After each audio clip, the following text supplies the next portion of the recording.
car à la vérité, nulle part réelle, à partir du moment où ceci est su, n'est fait sinon de savoir que cet inconscient, dans son cycle propre, se présente actuellement, pour nous-mêmes, repéré comme tel, comme le champ d'un non-savoir.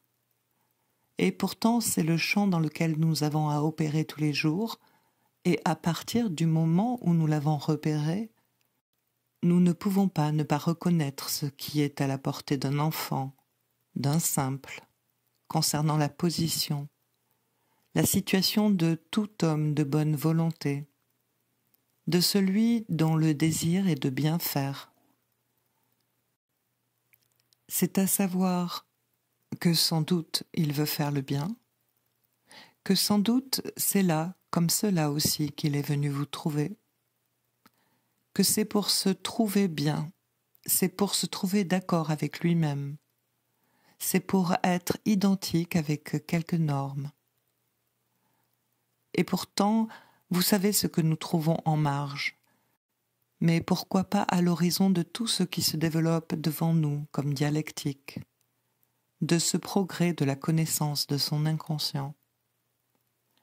C'est cette marge irréductible qui fait que toujours, à l'horizon, cette quête de cette poursuite de son propre bien, le sujet se révèle au mystère jamais entièrement résolu de ce qu'est son désir.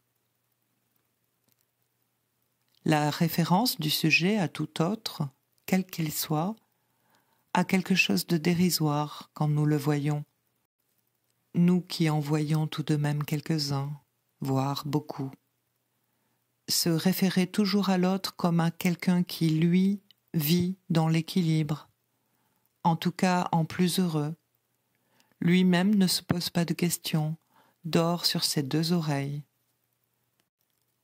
Nous n'avons pas besoin d'avoir vu l'autre, si solide, si bien assis soit-il, venir s'étendre sur notre divan pour savoir ce que ce mirage, cette distance, cette référence à la dialectique du bien, à quelque chose au-delà, à quelque chose que, pour illustrer ce que je veux vous dire, j'appellerai le bien, n'y touchez pas, est le texte même de notre expérience.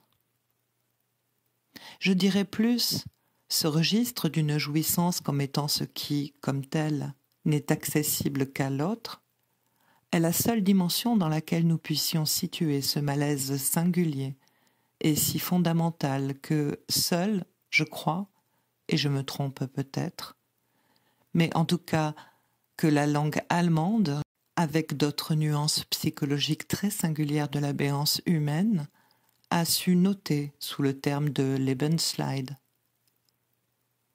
Ce n'est pas une jalousie ordinaire, c'est même la chose la plus étrange et la plus singulière. C'est cette jalousie qui peut naître dans un sujet par rapport à un autre, pour autant que l'autre est justement perçu comme pouvant participer d'une certaine forme de jouissance, de surabondance vitale en tant qu'elle est, à proprement parler, conçue et aperçue par le sujet comme étant ce qu'il ne peut lui-même appréhender par la voie de quelque mouvement futile, le plus affectif, le plus élémentaire. Est-ce qu'il n'y a pas là quelque chose de vraiment singulier?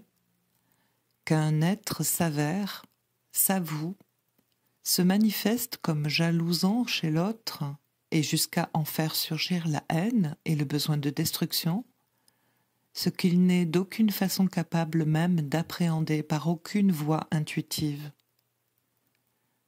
Le repérage, si on peut dire, quasiment conceptuel de cet autre comme tel, peut suffire à lui tout seul à provoquer ce mouvement de malaise dont je ne crois pas qu'il soit nécessaire seulement d'être analyste pour voir courir à travers la trame des sujets les ondulations perturbantes. Nous voici là sur la frontière même où nous allons nous demander qu'est-ce qui va nous permettre, en fin de compte, de la franchir. Je vous l'ai dit, il est une autre marque un autre point de franchissement sur cette frontière qui peut nous permettre d'y repérer avec précision un élément du champ de l'au-delà du principe du bien. Cet élément, je vous l'ai dit, c'est le beau. Sur le beau, je voudrais simplement aujourd'hui vous en introduire la problématique. Sur le beau, il faut, je crois, nous en tenir aux articulations qui nous sont données et les plus proches. Assurément, nous pouvons noter là que Freud s'est manifesté avec une prudence singulière. Il nous a dit ici que l'analyste n'avait véritablement, sur le fond, sur la nature de ce qui se manifestait de création dans le beau, rien à dire, que dans le domaine chiffré, à proprement parler, de la valeur de l'œuvre d'art comme telle, nous nous trouvons en position, je ne dirais même pas d'écoliers, en position de gens qui pourront ramasser les indices, les miettes, et assurément pas à même d'articuler ce dont il s'agit dans la création elle-même. Ceci n'est pas tout, et le texte là-dessus de Freud se montre très faible. C'est à ce titre que les choses deviennent tout à fait claires dès l'abord, dès que nous devons approcher les définitions qu'il donne de la sublimation, pour autant que c'est elle qui est en jeu dans la création de l'artiste. Il ne fait strictement rien d'autre que nous montrer le contre-coup, je dirais la revenue des effets de ce qui se passe quelque part au niveau de la sublimation de la pulsion, ou de l'instinct, quand le résultat, l'œuvre du créateur de beau, revient, ou dans ce champ des biens, à savoir quand ils sont devenus marchandises. Le caractère quasi-grotesque de cette espèce de résumé que nous donne Freud, de ce qu'est, en somme, la carrière de l'artiste, c'est à savoir de donner forme belle au désir interdit pour que chacun, en lui achetant son petit produit d'art, lui donne, en quelque sorte, la récompense et la sanction de son audace. C'est bien là une façon de court-circuiter tout ce problème, et d'une façon si manifestement visible, quand s'y ajoute le fait que Freud écarte de lui, comme une question qui est hors de la portée de notre expérience, le problème de la création, qu'elle soit littéraire ou de toute autre façon artistique. Il a parfaitement conscience des limites dans lesquelles il se confine. Nous voici donc renvoyés à tout ce qui, sur le beau, au cours des siècles, a pu se dire de diversement pédant. Tout pédant que ce soit, il y a de quoi le clamer. Chacun sait que dans nul domaine, ceux qui ont quelque chose à dire, à savoir les créateurs du beau, dans nul autre domaine il est plus légitime qu'il ne soit moins satisfait quant à ce que, là-dessus, il a pu se formuler de pédantesque. Néanmoins, il est certain que quelque chose court qui a été articulé par presque tous, sûrement par les meilleurs, mais aussi bien au niveau de l'expérience la plus commune, c'est qu'il y a un certain rapport du beau avec le désir. Mais ce rapport est singulier car il est ambigu. Il ne semble pas que dans tout le champ où nous en puissions découvrir le terme, la catégorie, le registre du beau puisse jamais être éliminé de cet horizon du désir. Et pourtant, il est non moins clair, non moins manifeste, que le beau, comme cela s'est dit depuis la pensée antique jusqu'à saint Thomas, qui vous fournit des formules avec beaucoup de précision, que le beau a pour effet de suspendre, d'abaisser, de désarmer, dirais-je, le désir. Le beau, pour autant qu'il se manifeste, intimide, interdit le désir. Ce n'est pas dire qu'il ne puisse au désir à tel ou tel moment être conjoint, mais très mystérieusement et singulièrement, c'est toujours sous cette forme, pour laquelle je ne crois pas trouver de meilleur terme linguistique pour la désigner que celle de l'outrage, pour autant que ce terme en lui-même porte en lui la structure du passage de je ne sais quelle invisible ligne. Il semble, au reste, qu'il soit de la nature du beau de rester, comme on dit, insensible à l'outrage. Et ce n'est pas là non plus un des éléments les moins significatifs de sa structure.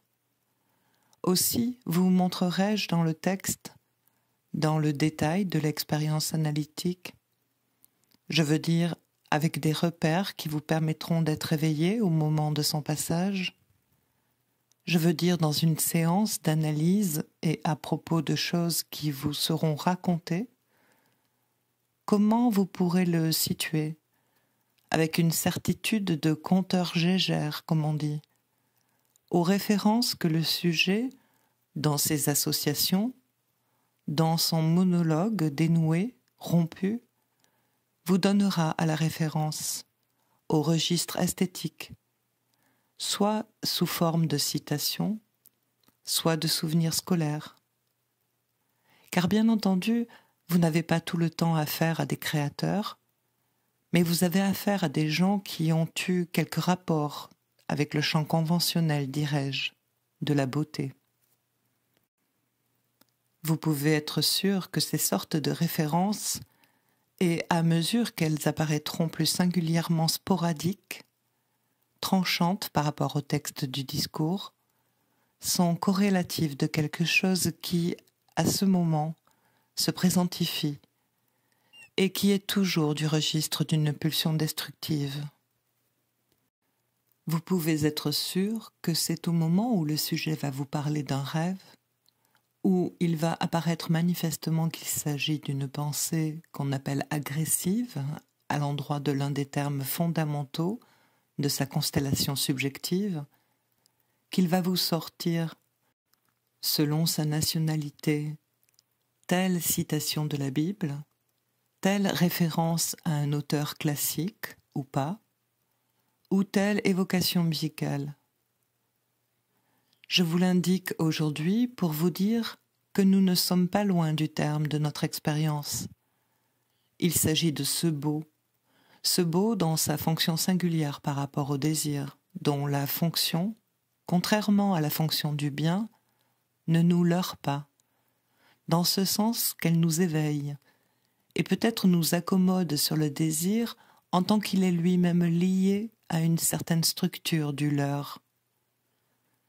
C'est cela dans quoi je voudrais essayer de vous diriger pour que cette place, telle qu'elle est, cette place pour autant que vous la voyez déjà illustrée par le fantasme. Le fantasme en tant que, s'il était un bien n'y touchez pas, vous disais-je tout à l'heure, ici c'est un beau ne touchez pas. Le fantasme peut être dans la structure de ce champ énigmatique, dont la première marge, nous la connaissons, c'est celle qui nous empêche d'y entrer dans le principe du plaisir. C'est la marge de la douleur. Ce champ, il nous faut nous interroger sur ce qui le constitue. Pulsion de mort, a dit Freud. Masochisme primaire. Est-ce que cela n'est pas là déjà faire un trop grand saut dans la question ? La douleur qui défend la marge est-elle tout le contenu du champ ? Tous ceux qui se manifestent comme ayant pénétré, comme manifestant les exigences de ce champ, sont-ils en fin de compte des masochistes ? Je vous dis tout de suite que je ne le crois pas. Le masochisme, phénomène marginal, a en lui quelque chose de quasi caricatural qu'après tout, les explorations moralistes de la fin du XIXe siècle ont assez bien dénudé.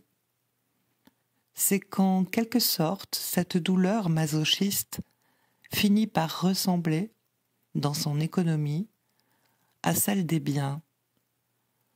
On veut partager la douleur comme on partage des tas d'autres choses, Du reste, c'est tout juste si l'on ne se bat pas autour. Mais est-ce qu'il ne s'agit pas là de quelque chose où intervient la reprise panique, dans cette dialectique, des biens